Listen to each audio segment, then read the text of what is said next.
Hello friends, তোমাদেরকে আরও একবার অনামিকা সিম্পল রেসিপিতে স্বাগত। আজকে সজনে ডাঁটা দিয়ে তেতো চচ্চড়ি রেসিপিটা আমি তোমাদের সাথে শেয়ার করব। এটা প্রথম পাতে খাওয়ার জন্য একদম আইডিয়াল খাবার। এটা অবশ্যই তোমরা বাড়িতে ট্রাই করো। আর আমার চ্যানেলটা সাবস্ক্রাইব করতে ভুলো না, বেল আইকনটা প্রেস করে দিও। চলো রান্নাটা শুরু করা যাক। সজনে ডাঁটা দিয়ে তেতো চচ্চড়ি করতে সবার প্রথমে খুব সামান্য সর্ষের তেল দিয়ে নিলাম কড়াইতে। আমি দুটো উচ্ছে এরকম পাতলা লম্বা করে কেটে সামান্য নুন হলুদ মাখিয়ে রেখেছি। উচ্ছেটা দিয়ে আমি এবারে উচ্ছেটাকে ভালোভাবে ভেজে নেব। তবে তোমরা রান্নাটা কিন্তু অবশ্যই সর্ষের তেলেই করো।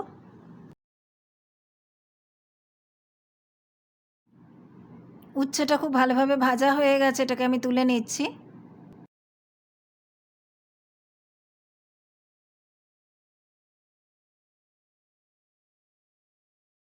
আমি কড়াইতে আরও খানিকটা সর্ষের তেল দিয়ে নিচ্ছি। এবার আমি সবার প্রথমে বেগুনটা লম্বা করে কেটে রেখেছিলাম, এটাকে ভেজে নেব।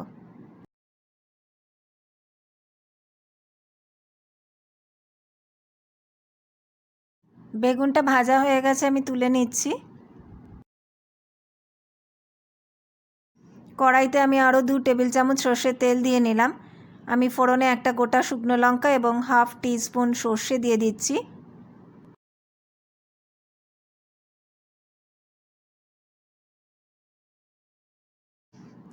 আমি এখানে দুটো আলু পাতলা লম্বা করে কেটে রেখেছি, 4টে সজনে ডাঁটা এবং খানিকটা কুমড়ো ডুমো ডুমো করে কেটে রেখেছিলাম, সেটা আমি কড়াইতে দিয়ে নিলাম। স্বাদ অনুযায়ী নুন দিচ্ছি। 1/4 টিস্পুন হলুদ দিয়ে এবার এই সবজিগুলোকে ভালোভাবে ভেজে নেব। সবজিটা আমার ভাজা হয়ে গেছে। এখানে আমি 2 টেবিল চামচ সর্ষে পোস্ত পেস্ট রেখেছিলাম, সেটা দিয়ে নিচ্ছি। আমি সর্ষে পোস্তর পেস্টটা ভালোভাবে মিশিয়ে নিচ্ছি।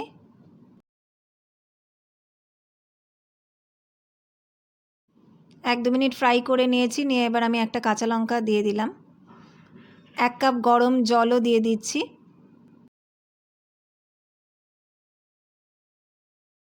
এবারে এটাকে আমি লো ফ্লেমে ঢাকা দিয়ে 10 মিনিট হতে সময় দেব।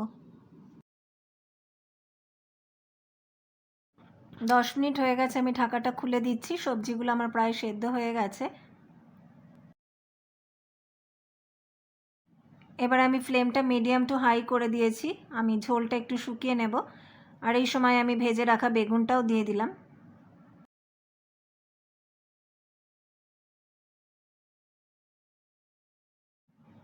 আমি 1 টিস্পুন চিনি দিলাম, তোমরা তোমাদের টেস্ট অনুযায়ী দিও।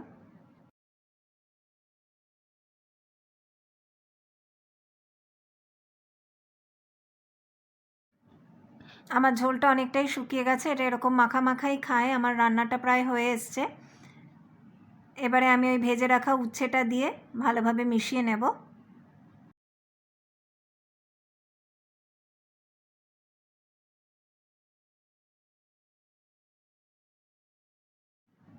আমি গ্যাসের ফ্লেমটা অফ করে দিয়েছি। আমি ঢাকা দিয়ে 2 মিনিট পর এটাকে সার্ভ করব।